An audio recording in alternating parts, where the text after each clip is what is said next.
Starting in 2026, every Texas high school student will be required to take a personal financial literacy course in order to graduate. But why wait? This 12-part series covers everything the state requires, and more. If you want to get financially empowered before graduation, you're in the right place. Let's get into it. The steps you take after high school, whether that's college, trade school, the military, or going straight into work, can shape your finances for years to come. Some paths are expensive, others are risky. Some are practical and affordable. There's no one-size-fits-all answer. But understanding the costs, benefits, and long-term impact of each path gives you the power to choose what's right for you. This episode breaks it all down. So how should I choose a path that fits me?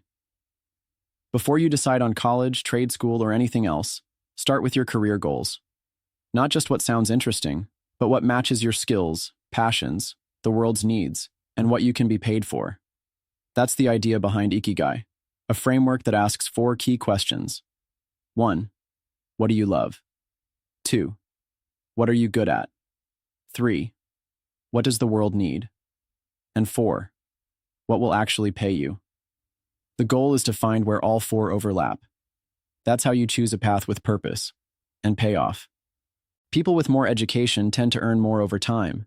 A high school diploma earns less than an associate's degree, which earns less than a bachelor's, and so on. But there are major exceptions. What you study matters just as much as how long you study. Some certificates and associate's degrees lead to higher-paying jobs than certain 4-year degrees. It's not just about education, it's about value. Vocational training prepares you for a specific job or trade. These programs are often short, affordable, and lead to strong employment outcomes. Examples include automotive tech, HVAC, medical assisting, welding, cosmetology, and coding boot camps. You might hear terms like career and technical education, CTE, apprenticeships, or industry certification. As an example, to get certified as an HVAC technician, it typically takes between 6 to 12 months, costs under $10,000, and wages start around $20 an hour. Apprenticeships can be advantageous as well. An electrical apprenticeship, for example, can take 4 to 5 years, but includes mostly on-the-job education and about $1,000 a year for tuition. Plus, they get paid between $16 and $22 an hour until completion of program, and then double that as a journeyman electrician. If you want to get skilled and start earning fast, vocational training is a serious option. Military service offers education, training, housing, income, and benefits, but it's a big commitment. If you qualify and enlist, you'll likely sign a multi-year contract. In return, you get job skills, a steady paycheck, housing and food allowances, and access to military health care. You'll also earn education benefits through the GI Bill, which can cover college tuition, housing, and more. Some branches offer signing bonuses or technical training that transfers to civilian careers. But military life comes with discipline, structure, and potential deployments, so weigh it carefully. For those of you who choose this path, thank you in advance for your service. The total cost of college, including tuition, living expenses, books, supplies, and fees, depends heavily on where you go. Community college averages $9,000 a year. In-state public universities average around $25,000 a year. Out-of-state universities, $42,000, and private schools average $60,000 per year, so some go much higher. And don't forget the hidden costs, other supplies, transportation, and lost wages if you're studying full-time. Choosing an affordable school, or starting at community college and transferring, can save you tens of thousands of dollars. Colleges charge the same tuition regardless of your major, but the salary you'll earn after graduation depends heavily on what you studied. For example, computer science, engineering, and nursing often lead to high-paying jobs. Performing arts, social work, or liberal arts may lead to lower starting salaries. That doesn't mean you shouldn't study what you love.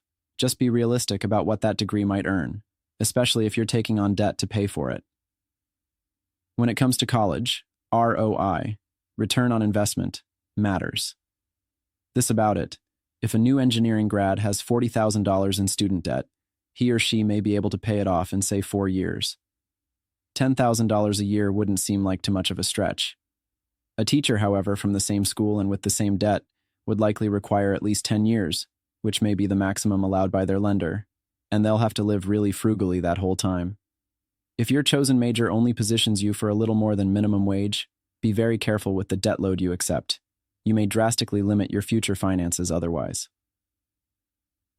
There are 4 main types of financial aid to pay for your education. Grants, free money you don't repay. Scholarships, also free, but often require good grades, community service, or specific achievements. Work study, part-time campus jobs to help cover expenses. Loans, borrowed money that must be repaid with interest. The best aid doesn't need to be repaid. That's why every student should fill out the FAFSA, the free application for federal student aid. FAFSA determines how much aid you qualify for, including Pell Grants, subsidized loans, and work study. Don't skip it, even if you think you won't qualify. Let's look at a typical student loan. You borrow $36,000 in federal student loans at 5% interest. That gives you a monthly payment of about $382 over 10 years. By the end, you'll have repaid more than $46,000, over $10,000 of it just in interest. Student loans follow you even if you don't graduate. They can't be wiped out in bankruptcy, and falling behind on payments hurts your credit. If you do borrow only what you need, and understand what you're signing up for. There are many ways to lower your out-of-pocket cost. Start at community college, then transfer to a 4-year school. Live at home to save on housing. Apply for scholarships every year, not just once. Take AP or dual credit classes in high school to earn college credits early. Work part-time or for an employer that offers tuition reimbursement. Or choose an in-state school with strong financial aid. You don't have to go into debt to get a degree, and smart planning makes a big difference. We're living through a massive technology shift.